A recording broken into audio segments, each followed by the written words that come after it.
Let's pray. And Lord, we thank you for this wonderful song because truly you are worthy to be praised and worshiped.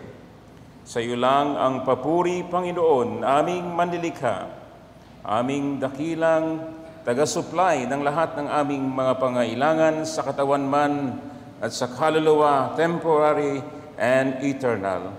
Lord, salamat sa iyong pag-ibig, Panginoon, sa mga makasalanan.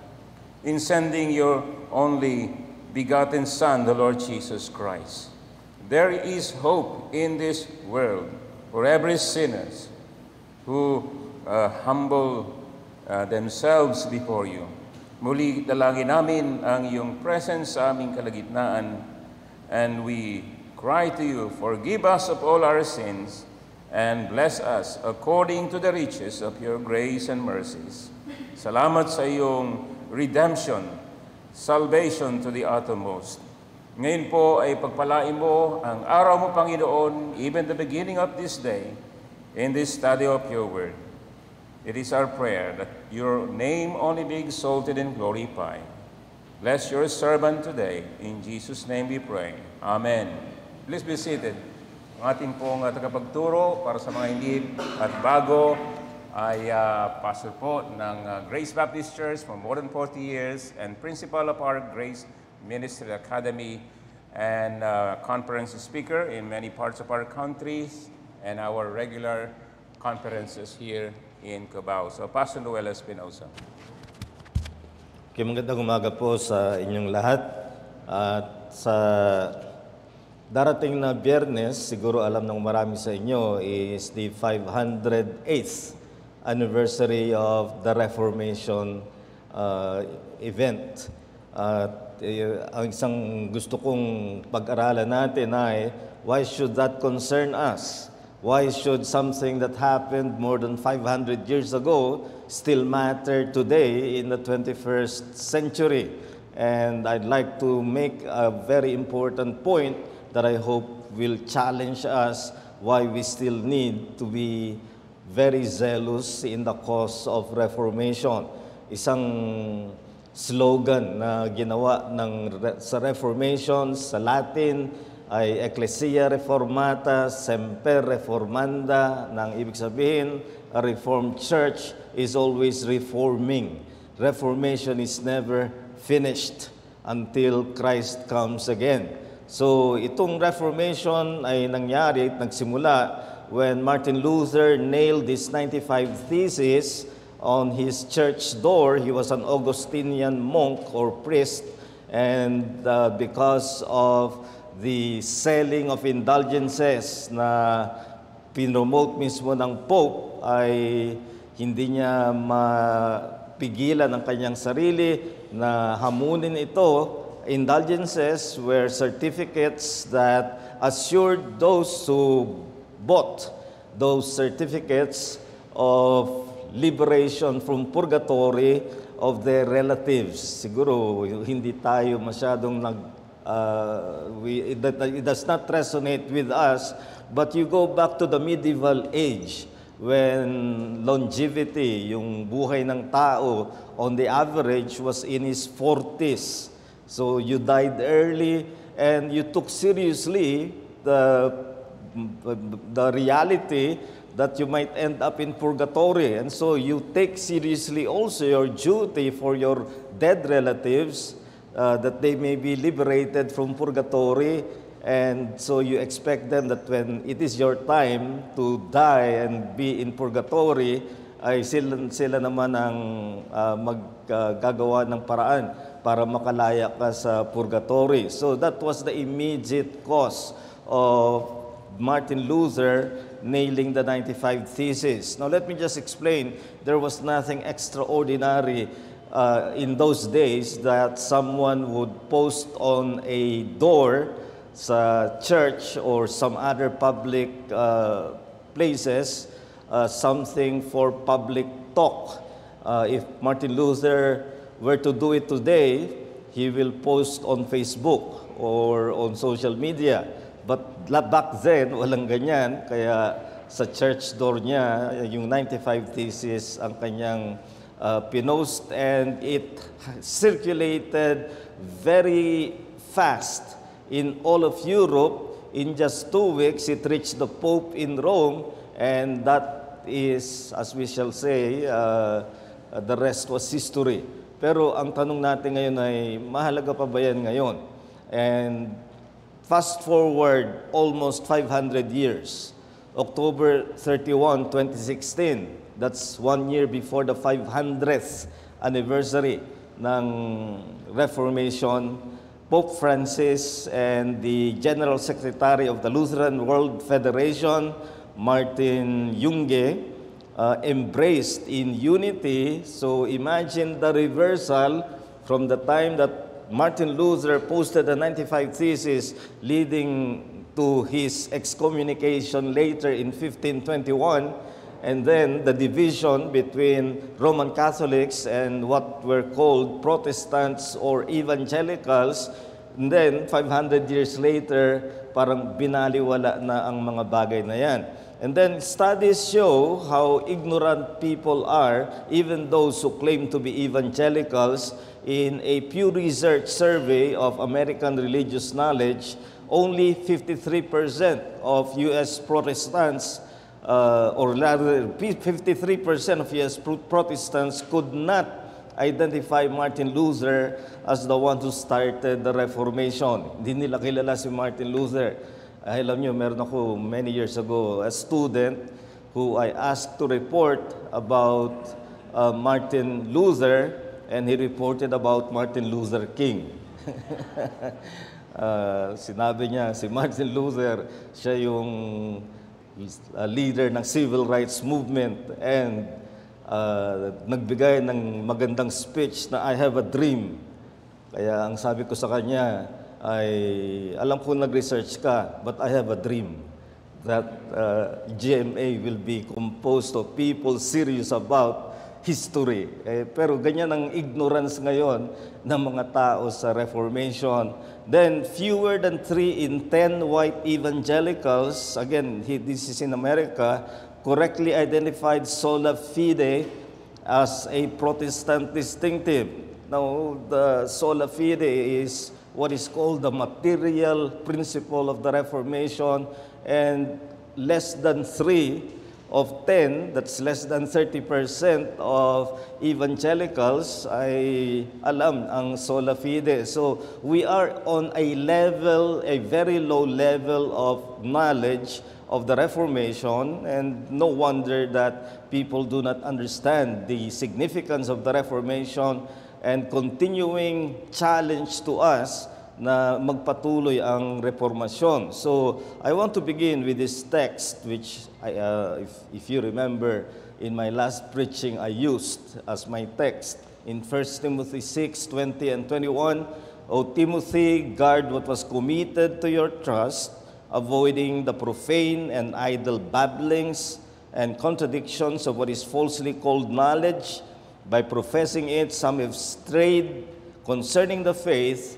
Grace be with you. Amen. So here, Paul is warning Timothy that his task is to safeguard the faith, o yung word dyan ay the deposit, what God has given to the church, because many are straying concerning the faith. Marami ang naliligaw. At kung anong sinabi ni Pablo kay Timoteo na nangyayari noon, ay patuloy pa rin nangyayari ngayon. Marami ang naliligaw, kaya patuloy ang hamon ng reformasyon. So, the Reformation, as to its importance, historians will tell us. One significant historian who wrote a Christian history of several volumes, Philip Schaff, says the Reformation of the 16th century is, next to the introduction of Christianity, the greatest event in history.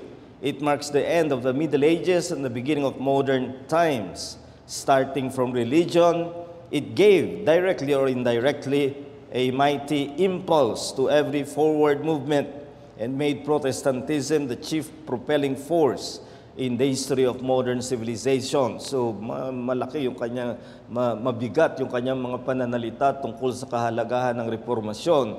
And here is another historian, Diarmaid MacCulloch, who said, "It is impossible to understand modern Europe without understanding these 16th century upheavals in Latin Christianity.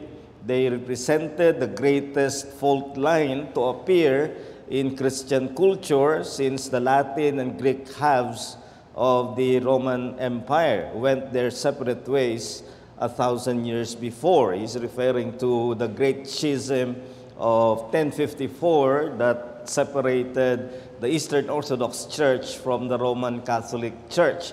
And yung mahalagang nangyari after that is the separation of Roman Catholics and Protestants, because Protestants were committed to the scriptures alone as the source of faith. So here is Wittenberg today. This is where Martin Luther nailed his 95 Theses. You can see that he has here a monument, kumbaga kinikilala pa rin yung kanyang malaking papel sa kasaysayan. But let us look at the question, why did Luther do it? Maraming mga paliwanag rito, philosophical. Some would even suggest that on the day that Martin Luther nailed the 95 Theses, masakit ang tiyan niya, kaya siguro sa walang magawa, nagpako na lang. Yan ay mga katawa-tawang mga paliwanag, but there is something much deeper why Martin Luther did what he has done. And the real issue is theological. And again, I quote another historian, John Whitney Hall. He says, "For the next 150 years, Germany and much of Western Europe would find itself in a turmoil of social unrest, war, and insurrection. The small peak of the indulgence question, yung purgatory, rested upon a pyramid of Catholic theology and practice whose foundations were centuries old. Yet the mighty edifice of the medieval church and society would eventually shatter and plunge Western Europe into a period of bitter religious strife and political confusion."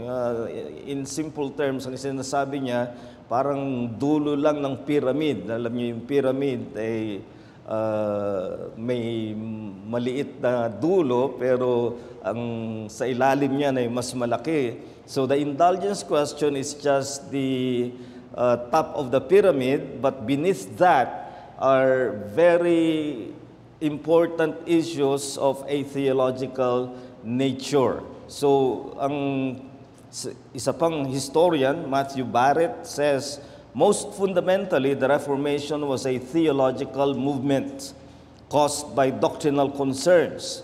Though political, social, and economic factors were important," observes Timothy George, "we must recognize that the Reformation was essentially a religious event. Its deepest concerns theological."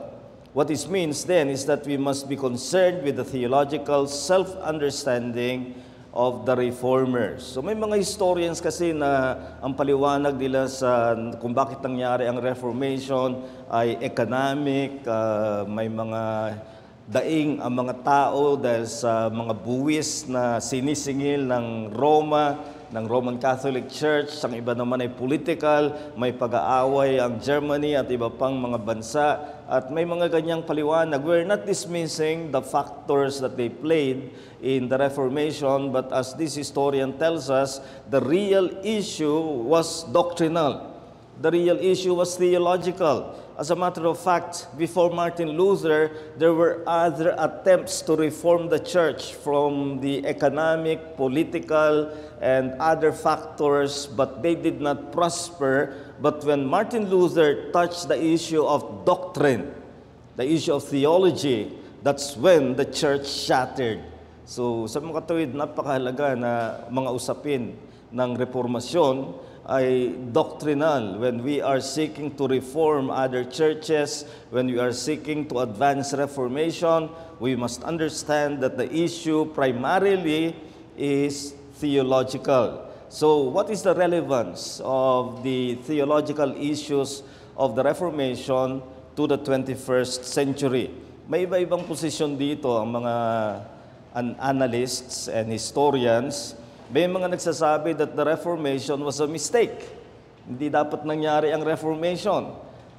Isang popular na writer, a professing Christian, though not really evangelical, si G.K. Chesterton, ang sabi niya, I am firmly convinced that the Reformation of the 16th century was as near as any mortal thing can come to unmixed evil. So it was an evil thing. Even the parts of it that might appear plausible and enlightened from a purely secular standpoint have turned out rotten and reactionary, also from a purely secular standpoint. By substituting the Bible for the sacrament, it created a pedantic caste of those who could read, superstitiously identified with those who could think. Ang sinasabi niya ay itong event na ito ay for the intellectuals. It's not something that came down or spilled over to the non-intellectuals, the uneducated, and that is his assessment. Even some evangelicals are saying that the Reformation was a mistake. Here is one leader in the Anglican Church who said, David Watson, in many ways, the Reformation was one of the greatest tragedies that ever happened to the church. At nagbigay siya ng dalawang dahilan. Ang una ay, ang resulta daw nito ay irreparable division in Christendom. Dahil naghati ang sangka-Kristyanuhan, kaya hindi dapat nangyari yung Reformation. Kaya tayo nagkakahati-hati ngayon, nagkaroon pa ng mga wars between, tinatawag na religious wars. So, as he sees it, the Reformation was a mistake, and for another reason, there are multiple divisions even among Protestants. Even among those who separated from the Roman Catholic Church, we cannot deny that there are so many divisions among Protestants today. So that's one position. The Reformation should not have happened. The Reformation was a mistake. Now, meron namang position na sinasabing the Reformation has served its purpose and should no longer divide. Ang sinasabi niya ay tama nangyari yun noong 16th century. Pero hanggang doon na lang. Huwag na natin ituloy ngayon ang Reformation. And one important evangelical historian, a very respected one, Mark Knoll, wrote the book Is the Reformation Over? In partnership with Caroline Nystrom. Ang kanyang sinabi ay ganito, Luther could not, of course, have foreseen that the Church of Rome would some 4 centuries later at Vatican Council II adopt many of the reforms that he championed. So ang kanyang sinasabi, yung kagustuhan ni Luther nangyari sa Roman Catholic Church, especially with Vatican II. Vatican II happened in 1963, ratified in 1965, at maraming changes na ginawa doon sa Vatican II. At ang sinasabi ni Mark Knoll ay nagawa na. Nangyari na yung gusto ni Luther. Kaya wag na nating ituloy itong paghahati ng Roman Catholics and Evangelicals. But my assertion is this. The Reformation was a beginning and it should continue to challenge. So I do not accept the position that it was a mistake. I do not accept the position that it was right at that time but no longer should continue. My position, and I would like to convince you of this, the Reformation was a beginning and it should continue to challenge because the reasons for the Reformation back in the 16th century are still here and even worse. And that's what I want to prove. In saying this, I am not ignoring that there are positive changes in the Roman Catholic Church. Sa Vatican II, ang dating tawag sa mga Protestants ay heretics. Ngayon, ang tawag na nila separated brethren. Mas cute, mas magandang pakinggan. So there's more gentleness. And not only that, For the first time in the Roman Catholic Church, because of Vatican II, they are now allowing the laity, that is, the ordinary people, to read and study the Bible for themselves. And I think that is the most important change, because before it was forbidden from the laity unless they are guided by clergy.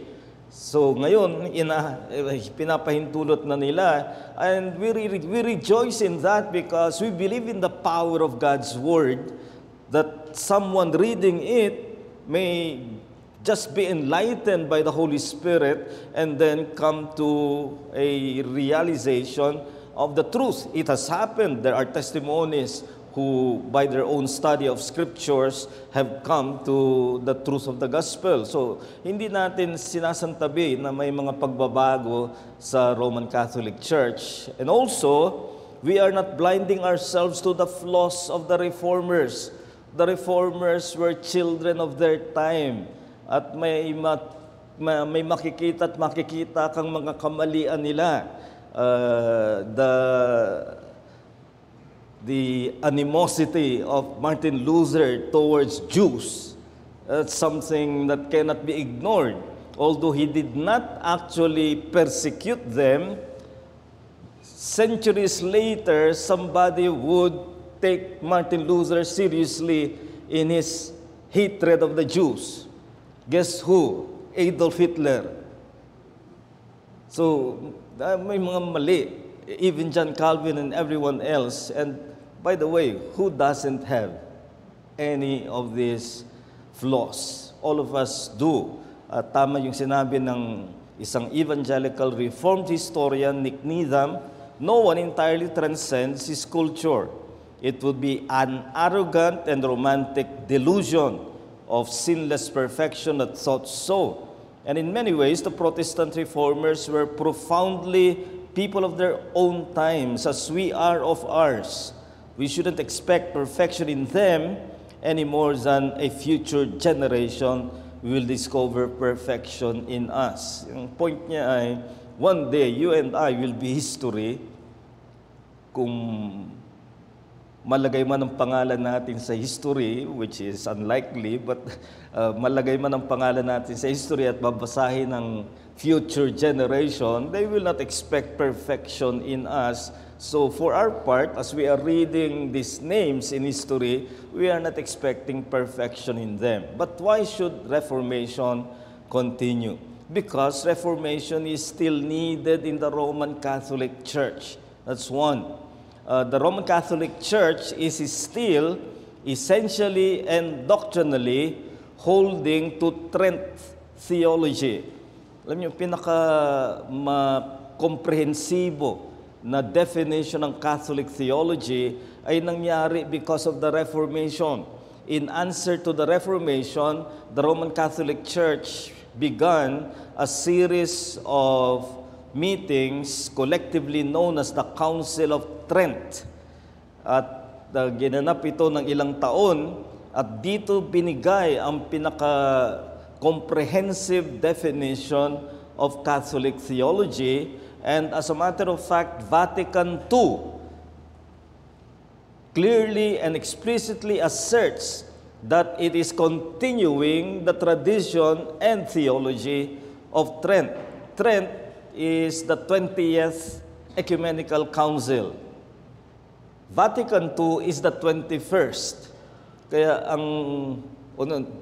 the Trent was the 19th, then Vatican I in 1870 was the 20th, and Vatican II is the 21st. And the 21st Council, Vatican II, simply followed, in fact, they have many quotations from Trent. Kaya ang tawag sa theology ng Roman Catholicism ngayon ay still Tridentine theology. Ang Latin ng Trent ay Tridentus. So, Tridentine theology means it's still Trent theology. So, hindi nagbago yung kanilang teolohiya. The better spirit of gentleness, of course, is welcome. We're no longer heretics, but separated brethren. There are no more anathemas, as Trent was full of anathemas. Vatican II does not use anathema. So there is gentleness, and we welcome that, but that does not redefine the doctrines of the clergy. The theology of, official theology of Vatican is still Tridentine, Trent theology. Kaya meron pang dapat reformahin para sa Roman Catholic Church, which was the initial goal of the 16th century Reformation. Pero may karagdagan na. Para sa atin, Reformation now is needed in evangelical churches. And this is a very sad statement to make, because evangelicals are supposed to be the heirs of the Reformation. But such has been the compromise that Reformation now is needed by evangelical churches because they have gone astray. Ayan, sinabi ni Paul kay Timothy, many are going astray, and evangelicals are going astray. Let us consider the 5 solas of the Reformation and how they are compromised in evangelical circles. Sola Scriptura is known as the formal principle of the Reformation. Sola Scriptura means the Word of God is now only in what is written in the 66 books of the Scriptures. God does not speak in special revelation by visions or dreams or by direct voice. The way God speaks to you is through the written Word. May mga nagtatanong sa akin, do you mean we can no longer hear the Word of God? Of course, you can hear the Word of God if it is read publicly. Maririnig mo pa rin. Pero hindi boses mula sa langit. At ito ang kinokompromiso ng evangelicals ngayon, because evangelicals, by and large, accept extra revelations. No, they're not dismissing the Bible. They still believe the Bible to be the Word of God, but they add to it whatever is, maririnig mo yung mga nagsasabing, the Holy Spirit prompted me. The Holy Spirit led me to do this. The Holy Spirit spoke to me. At sa pamamagitan niyan ay nababaliwala ang nasa kasulatan. And for us, whatever strong prompting you have, that is not Word of God. Word of God is what is written, and this is compromised in evangelical churches. Then take note of sola fide, that is justification by faith alone. And how is this compromised in evangelical circles? No, they still believe that salvation is by faith. However, they have reduced faith to a formula. That formula is known as decisionism. Yung ikaw ay gumawa ng isang verbal and physical act to represent your believing. Maybe raise your hand when the preacher asks you to raise your hand, or come forward to the altar, and then someone will deal with you, dictate a prayer of acceptance, and then the soul winner himself will give the assurance of salvation. That's decisionism. And that is not faith. No, I'm not saying that no one is saved by way of decisionistic methods, because God is sovereign. God can use the smallest amount of truth in order to penetrate a depraved heart. Even though the truth may be wrapped in error, God can use the truth that is in it. So there are people who may be truly saved, but many result in false conversion because it has been reduced to a decision. And I say this is one thing that needs urgent reformation in evangelical churches. Ang pinaka-punto nito ay gusto nila nasa control nila yung resulta ng evangelism.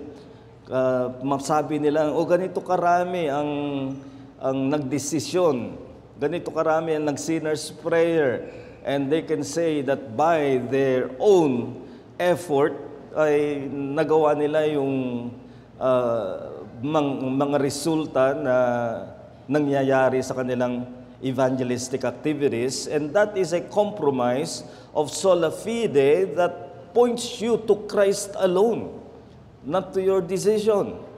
Then, what about sola gratia? Well, by and large, evangelicals are Arminian. Now, gusto ko lang ipaliwanag, maaaring hindi alam ng marami, we can reduce the systems of salvation theology into just 4 systems. You may have branches, but 4 umbrellas of theology of salvation. One is Pelagian. Ang sinasabi ng Pelagian, human will alone. Every child born is like Adam. So it's up to him, by his will, to live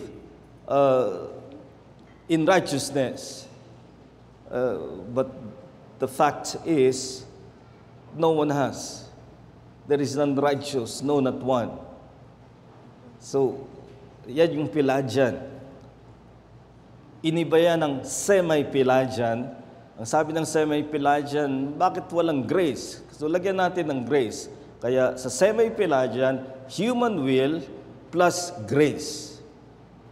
So, yan yung nasa tao ang gawa, nasa Diyos ang awa. Gumawa ka, tapos tutugunan ka ng biyaya ng Diyos.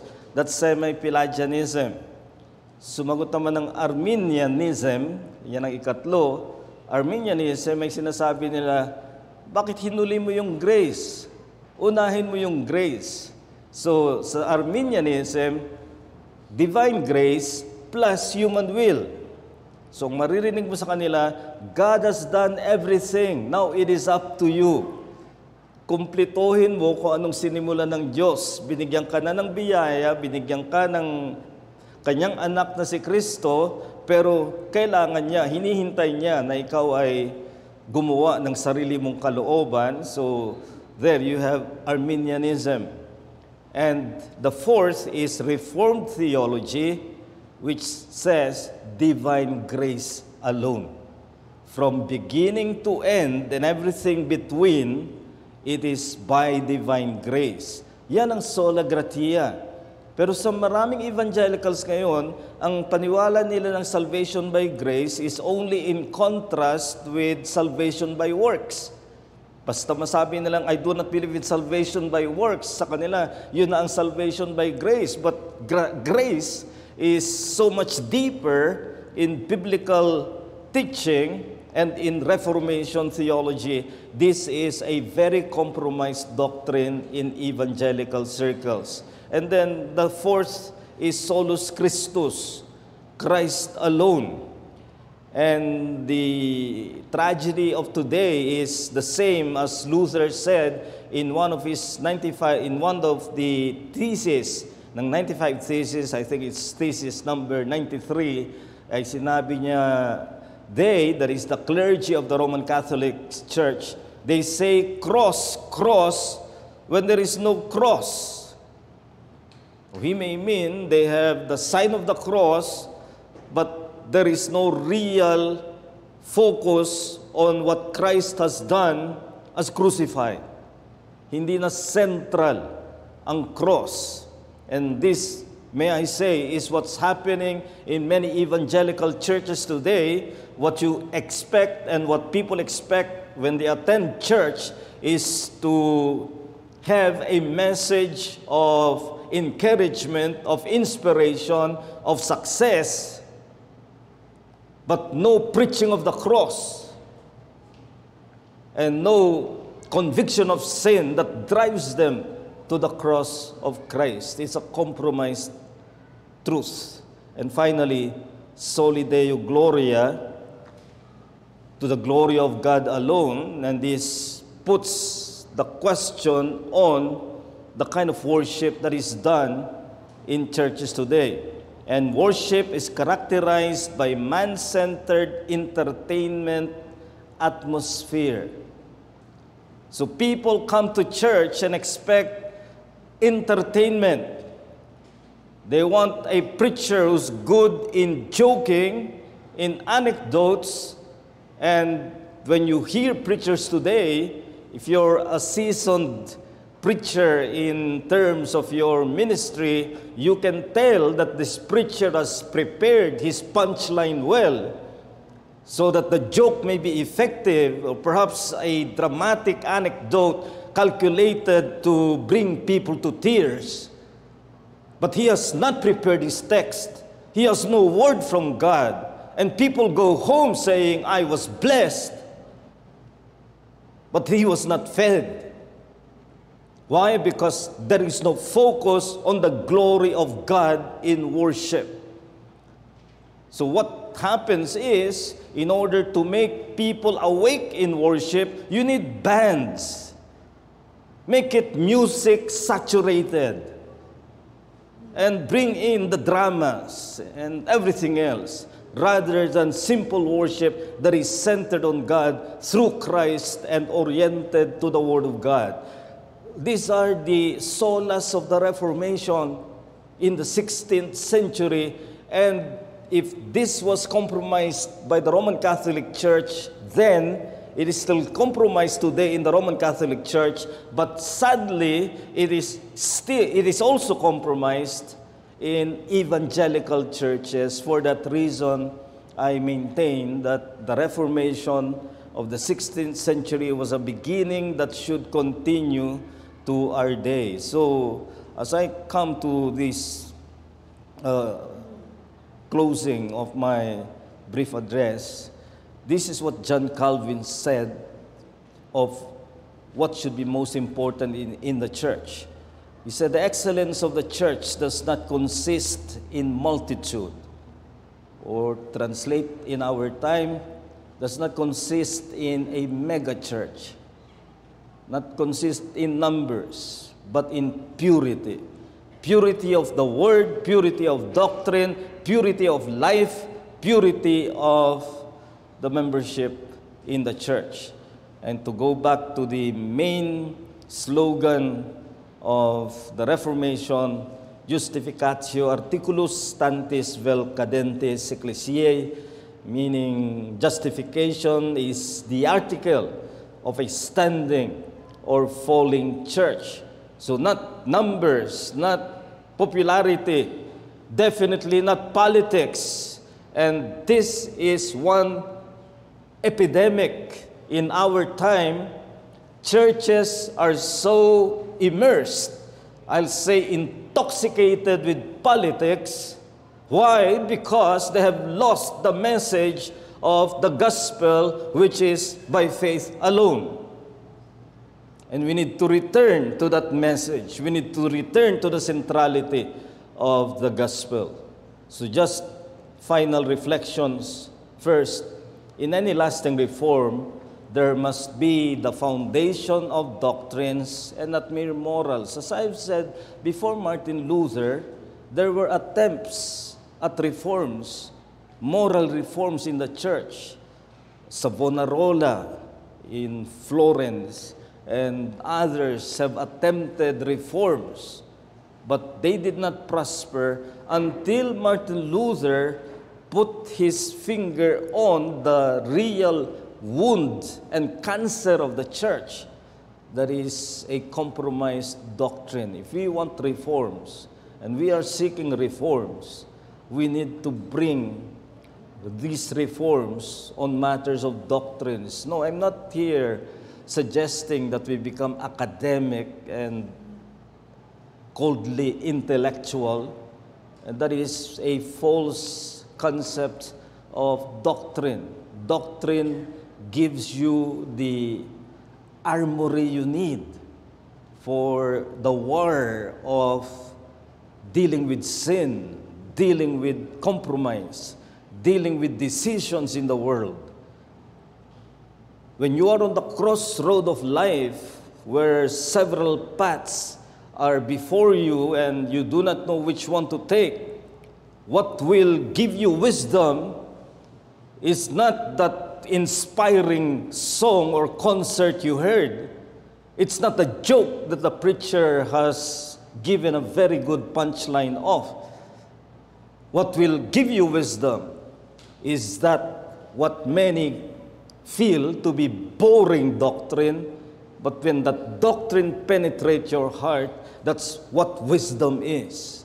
And so I am not apologetic for doctrinal preaching that has applicatory practice. Then, familiarity with history provides interpretative insight into the present situation. May nagtanong sa akin kahapon, I was doing Reformation Conference in Valenzuela, and isang nagtanong ay, ano bang kulang sa mga evangelicals ngayon? At marami akong sinabi, pero isang sinabi ko ay, preachers and teachers are no longer reading history. And so they do not understand that the developments of the present time are the result of processes in history. So why don't they understand that the altar call and decisionism is just the product of what was begun by Charles Finney, who was a semi-Pelagian back in the 18th century. They think that's the only way to evangelize because they don't read history. And we need the context of history in order for us to understand the present time. You know the saying, those who do not know history are bound to repeat its errors. And finally, believers on fire for God and His Word, though weak in themselves, can be used mightily. As I said, I am not here defending the perfection of Luther. He had a lot of weaknesses. So did Calvin, so did Beza, so did Zwingli. And I can tell you all these names of the reformers, and they've had their weaknesses. They were not perfect men. But one thing we can say of each of them is they were people on fire for God and for His Word. And despite their imperfections, the Lord used them mightily. Kaya huwag kang panghinaan ng loob. Nakikita mo lang sa sarili mo mga kahinaan, mga karupukan, mga kakulangan. Ganun din sila. Pero nag-aalab sila para sa Diyos. Nag-aalab sila para sa salita ng Diyos. Naniwala sila sa kapangyarihan ng banal na Espiritu na gamitin ang kanyang salita sa kabila ng kanilang kahinaan at sila ay ginamit ng Panginoon. So, is the 16th century Reformation for the 21st century? My response is a clear affirmative. We need to continue what began on October 31, 1517. This must continue even today, and even more so because there are more compromises today than there was in the 16th century. So I'm ready for easy questions.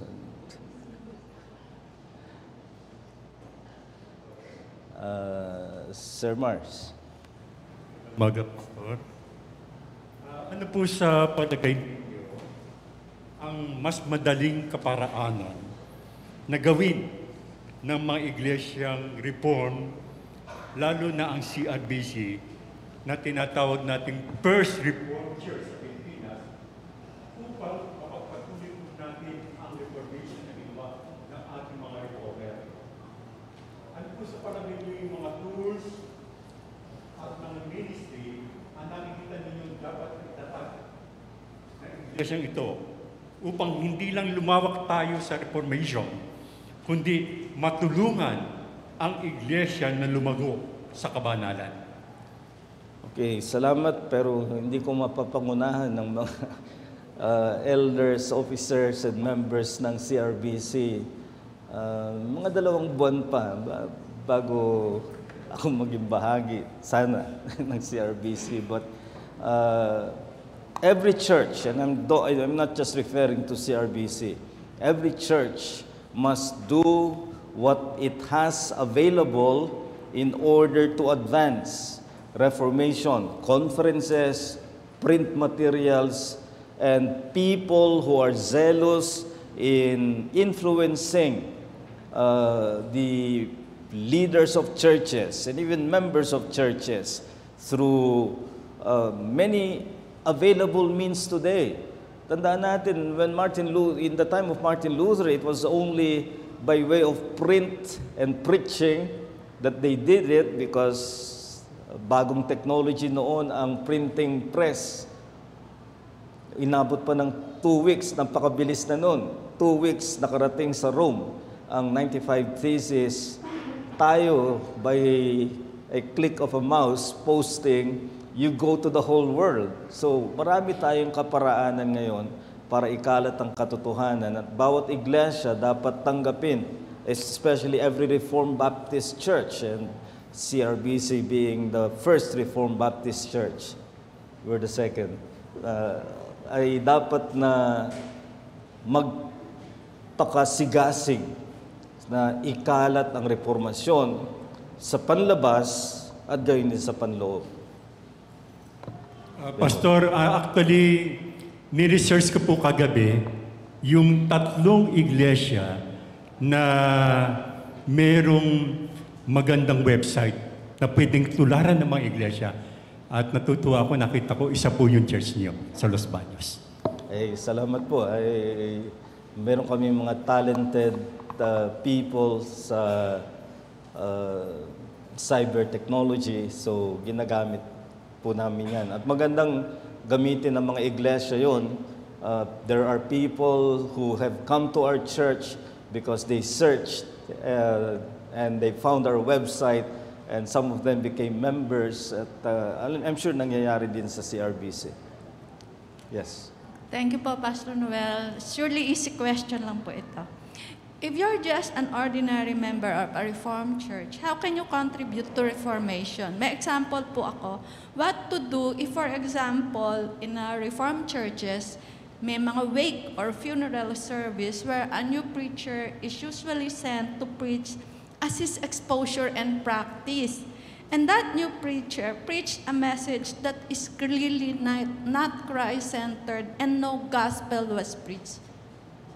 Well, dapat ang pinapangaral, kahit pa sabihin natin hindi talagang stated assembly of the church like wakes, ay dapat pa rin may kakayahang mangaral. At kasama rin yung kakayahan niyang mangaral na lalo na in a wake, it should be evangelistic. So you cannot be evangelistic unless it is Christ-centered, unless you expose sin. Of course, there are considerations to make when you are preaching in a wake. Consideration kung yung deceased ba ay believer or unbeliever, or there will be some adjustments to make. Pero ang hindi magbabago, preaching in an evangelistic setting should be Christ-centered and still expository of the text of Scripture.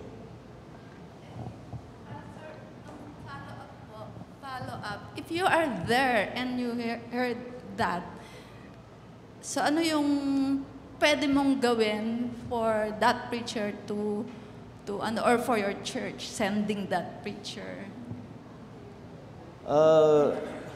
Gagawin ko yung ginawa ni Priscilla and Aquila kay Apollos in Acts 18, after niyang mangaral at nakita nila na bagamat magaling siyang magsalita, kulang yung kanyang alam, dahil sinabi roon na he only knew the message until John the Baptist. So hindi pa siya as Christ-centered probably as they would like him to be, pero they took him in private para turuan. So hindi ko hiyain yung nangaral at maaring nakulangan ako sa kanyang sinabi. Hindi ko siya hihiyain doon, kundi kakausapin ko siya privately for correction. Yung huling statement, yun lang follow-up ko po. Yung regarding sa tinumbok ni Martin Luther, anong difference niya with yung ginawa ni John Huss na Reformation, tsaka yung siguro sa Bible na rin si Paul nung nirebuke niya yung Galatians na bumalik sa dating turo. Anong difference? Well, it actually shows the Galatian principle of the Apostle Paul calling out the Galatians for compromising the gospel at nagbigay siya ng mga matatalas na pagsaway doon sa letter niya sa Galatians. Alam niyo ba, of the 13 letters of Paul, Galatians is the one letter that he does not begin with thanksgiving to God for the Galatians. Sa iba, kahit na malaking problema, gaya ng mga Korinto, masakit ang ulo niya riyan, pero nagsimula siya sa pagpapasalamat. What's the problem with Galatia? The problem was they compromised the gospel. And when the gospel is compromised, there is nothing to compensate for that. Kaya yung ginawa ni Paul sa Galatians is yun ang ginawa ni Luther sa panahon ng 16th century Reformation, at yun ang dapat nating gawin pa rin na kapag ang ebanghelyo ay nakakompromiso. And I showed you the 5 solas are compromised in evangelical churches, and we need to call them out just like Paul did to Peter himself when in behavior he compromised the truth of the gospel. Yes. Gino. Hello po, Pastor. Thank you po for the lesson about the Reformation. Yung thoughts ko po is about your insights sa evangelical community po, di ba, na yes, it's indeed providential and unfortunate nga po na nakikita natin na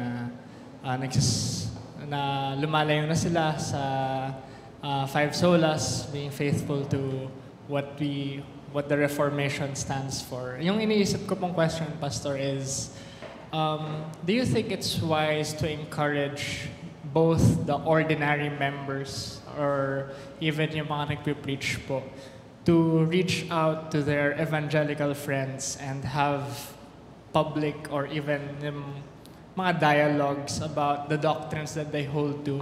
Kasi even though I would say na maraming differences in terms of their view of sola scriptura, I would still say na, for example, may mga evangelical friends po ako na nakikita kong they still believe na the gospel is by grace alone, through Christ alone. Iba lang yung naging methods, which is error nga talaga, and grave errors yun. But ang point ko is it wise to encourage the members of the church to have dialogues that discuss where we could meet halfway and at the same time inform them about how we could further reform yung views nila? Well, the courteous way to do it is directed to the leaders of the church. Pag ikinalat mo sa members, lilikha ka ng kaguluhan, paghahati, mapagbibintangan ka na you are causing or sowing division. So I always advise for the best result ng Reformation, I reform the leaders. And then the leaders will then, if they are truly changed, ay dadalhin ito sa pagtuturo. At kailangan kasi pagtuturo, dahil sinabi ko nga kanina, doctrine is what is paramount in Reformation. So kailangan ng magtuturo ng doktrina at ng mga application ng doktrina na yon. Dialogues when it comes to Christians who are discussing matters of the weightiest moment, like the gospel, method of evangelism, worship, I'm all for it. Pero yung mga dialogues na gusto lang paghatiin ang mga Reformed Christians dahil nagkakaiba ng covenant theology, ito yung mga hindi nakakatulong sa pinagkakaisahan na ng mga Reformed Christians. So, ang point doon ay let us choose our fights. not every disagreement is worth fighting over publicly. Those things that are close to the gospel, we should be willing to fight for and die by, but not those things that are of the marginal concern ng Reformed Christians. Okay, last. Good morning po, Pastor Noel. Simple lang po ang question ko. Familiarity sa history sa Biblia. Sa panahon natin yan sa New Testament, kailangan po ba sa mga mananampalataya na pag-aralan pa yung history doon sa Biblia? Ikukumpara mo ngayon sa New Testament na ang Christ-likeness, and then ang sabi ni Apostol Pablo, he is a good example as a true Christian or a good Christian. Pwede ba nating isimplify doon sa pangunawa na nandito sa spiritual knowledge na nanggaling mismo kay Apostol Pablo? Doon sa pagkakatawag sa kanya, ano po ba ang nararapat talaga? Kailangan po ba natin yung familiarity sa history? Thank you, Pastor. May history ang Biblia. I mean, you cannot read the Bible and not read history. Because you read the Old Testament, it's a narrative of history. Yan ay paglalahad ng kasaysayan ng Israel. Kaya hindi ka magbabasa ng Biblia na pipili ka ng tekstong quotable quotes. At yun ang gagawin mong proof text ng kung anong pagtuturo. Ang tamang pagbabasa ng Biblia ay idugtong mo sa kasaysayan na inilalahad sa Lumang Tipan hanggang sa Bagong Tipan, puro kasaysayan yan. Yung sinabi ko kanina na we need history, I'm referring to Christian history. From the time of the patristic, that is yung time ng mga henerasyon pagkatapos ng New Testament, pagkatapos ng mga apostol, mula sa henerasyon na yon hanggang sa ating henerasyon, mahabang kasaysayan yan na marami ang winawalang bahala, kung kaya't ang pagkaunawa nila sa kasalukuyan ay hindi wasto dahil hindi nila inuunawa karugtong ng kasaysayan. So, that is one thing na we can, of course, even ordinary members may study history if you have the time and convenience, but I will say that it is a must for preachers and teachers of the church. Manalangin po tayo. Dakila naming Diyos, sa aming mga baging Ama, nagpapasalamat kami na maaari naming alalahanin ang mga kaganapan 508 years ago which spawned the Reformation of the 16th century.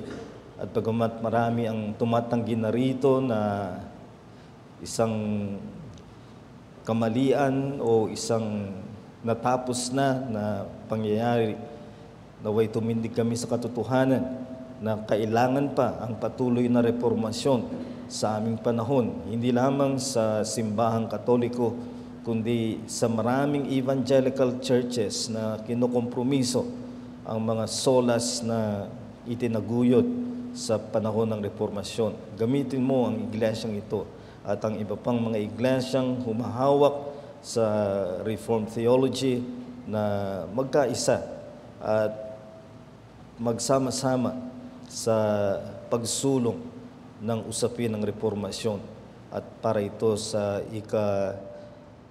ikaluluwalhati ng iyong pangalan at sa ikatataguyod ng katotohanan. Gamitin mo kami at salamat sa katotohanan na bagamat ang mga reformers ay may kanya-kanyang mga kahinaan, karupukan, ngunit naging maalab sila para sa iyong salita at para sa iyong kalawalatian. Gamitin mo rin kami sa kabila ng aming mga kahinaan at karupukan na maging maalab para sa iyong kalawalatian at sa iyong salita.